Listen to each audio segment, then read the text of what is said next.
Een dag fährt Doof längs een gravelroad bij de farmer voorbij. Met eenmaal zit hij dort, dat er als een haan der rand beziet am. Hij fährt ongeveer 45 Mil lichten en de haan randt am langzaam voorbij. Hij spiert op wat hij voorbij weer. En dan zag hij oberwaarder, wie de haan am nu kwam. En dat is wanneer hij zag, dat de had drie feit. Aber eer hij dat vanaf zijn kon, drehte hij zich op den Hof ab in een Hühnerstall nein.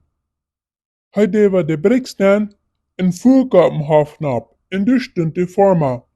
En hij vraagt hem, der ene Hahn hier gerutz voorbij aan? Jo, zegt de Farmer.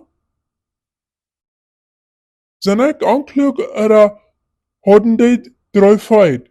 Vroeg hij den Farmer. Jo, zegt de Farmer, de had. Dat zijn meine.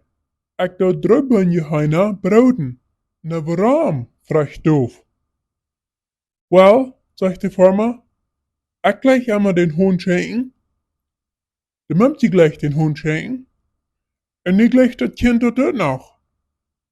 En we werden bloß mal geworden, einmal darüber zu streiten, wer den kriegt. Doof fragt, wo schmeien die dann?